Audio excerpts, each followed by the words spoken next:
Clearing your head. അതായത് നമ്മുടെ തല ഒന്ന് ക്ലിയർ ആക്കുക, അല്ലെങ്കിൽ നമ്മുടെ മനസ്സിനെ ഒന്ന് ക്ലിയർ ആക്കുക. ശരിക്കും പറഞ്ഞാൽ കഴിഞ്ഞ ഒരു വീഡിയോയിൽ പറഞ്ഞ അതേ കാര്യം തന്നെയാണ് ഇവിടെ ഒന്നുകൂടെ ഒരല്പം വ്യത്യസ്തമായിട്ട് പറയുന്നു എന്ന് മാത്രമേ ഉള്ളൂ. അതേ ടോപ്പിക് തന്നെയാണ് ഇവിടെ.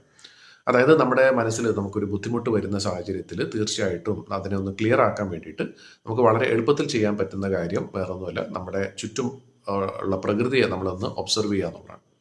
അതിൻ്റെ ചെറിയൊരു ഉദാഹരണം ഇവിടെ പറയുന്നുണ്ട്.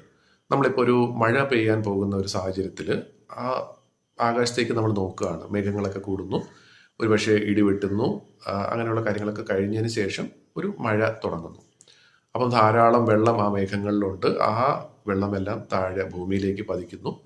അത് ഒരുപക്ഷെ കടലിലേക്കോ അല്ലെങ്കിൽ ആറ്റിലേക്കോ ചെന്ന് ചേരുന്നു. അതേപോലെ തന്നെ അല്ലെങ്കിൽ ബാക്കിയുള്ള വെള്ളം എന്താ പറയുന്നത് ഭൂഗർഭജലമായിട്ട് ഭൂമിയുടെ അടിയിലേക്ക് പോകുന്നു. ഇതേ ജലം തന്നെയാണ് ഏതെങ്കിലും ഒരു രൂപത്തിൽ നമ്മൾ പിന്നീട് കഴിക്കുന്നത്, നമ്മൾ ഭക്ഷിക്കുന്നത്, കുടിക്കാനായിട്ട് നമ്മൾ ഉപയോഗിക്കുന്നത്, കുളിക്കാനായിട്ട് ഉപയോഗിക്കുന്നത്, പല കാര്യത്തിനും. അപ്പം ശരിക്കും പറഞ്ഞാൽ നമ്മുടെ ഈ ജീവിതം അല്ലെങ്കിൽ നമ്മുടെ ഉത്ഭവം, നമ്മുടെ അസ്തിത്വം, ഇതെല്ലാം ശരിക്കും പറഞ്ഞാൽ ഈ പ്രകൃതിയിൽ നിന്നും കിട്ടിയ ഒരു വരദാനം തന്നെയാണ്, അല്ലേ? നമുക്ക് ശ്വസിക്കാനുള്ള ഈ ഒരു ഓക്സിജൻ, ഈ ഒരു വായു കിട്ടുന്ന എവിടെ നിന്നാണ്? ചുറ്റുമുള്ള ചെടികളിൽ നിന്നും തന്നെയാണ് നമുക്ക് കിട്ടുന്നത്. അങ്ങനെ ചിന്തിച്ചാൽ ഒരുപാട് കാര്യങ്ങൾ, നമുക്ക് പല കാര്യങ്ങൾ ചെയ്യാൻ വേണ്ടിയിട്ട് സൂര്യൻ നമുക്ക് എല്ലാ ദിവസവും സൂര്യപ്രകാശം തരുന്നു. കാറ്റ് അതിൻ്റെതായിട്ടുള്ള ഗുണമുണ്ട്. അങ്ങനെ നോക്കിക്കഴിഞ്ഞാൽ ശരിക്കും പറഞ്ഞാൽ നമ്മുടെ ആ രീതിയിൽ ചിന്തിക്കുകയാണെങ്കിൽ നമുക്ക് എത്ര വലിയ പ്രശ്നങ്ങൾ ഉണ്ടെങ്കിൽ പോലും നമ്മൾ എന്താ പറയുന്നത് ചെറിയൊരു സന്തോഷമെങ്കിലും നമുക്ക് തോന്നും മനസ്സിൽ. ഇപ്പം കഴിഞ്ഞ വീഡിയോയിൽ പറഞ്ഞ പോലെ തന്നെ ഈ പ്രകൃതി, ഈ ഭൂമി തന്നെ നമ്മളോടൊപ്പം ഉണ്ട് എന്നുള്ള വലിയൊരു ശക്തി നമുക്ക് അവിടെ ഫീൽ ചെയ്യും. അപ്പോൾ ആ ഒരു ശരിക്കും വലിയൊരു ശക്തി തന്നെ മതി നമുക്ക് ജീവിതത്തിൽ വരുന്ന എന്തൊരു ബുദ്ധിമുട്ടിനെയും തരണം ചെയ്യാനായിട്ട്.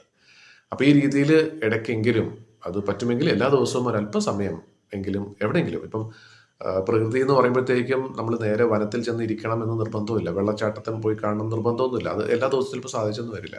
പക്ഷെ നമ്മൾ എത്ര വലിയ തിരക്കുള്ള ഒരു സിറ്റിയിലാണെങ്കിൽ പോലും അവിടെയും ഈ പറഞ്ഞ പോലുള്ള മഴ പെയ്യാറുണ്ട്, വെയിൽ അടിക്കാറുണ്ട്, കാറ്റ് വീശാറുണ്ട്, പക്ഷികൾ പറക്കാറുണ്ട്, ഇതെല്ലാം സംഭവിക്കാറുണ്ട്. അതിനെ ഒന്ന് നമ്മളൊന്ന് ഒബ്സർവ് ചെയ്യുക എന്നുള്ളത് മാത്രമാണ്.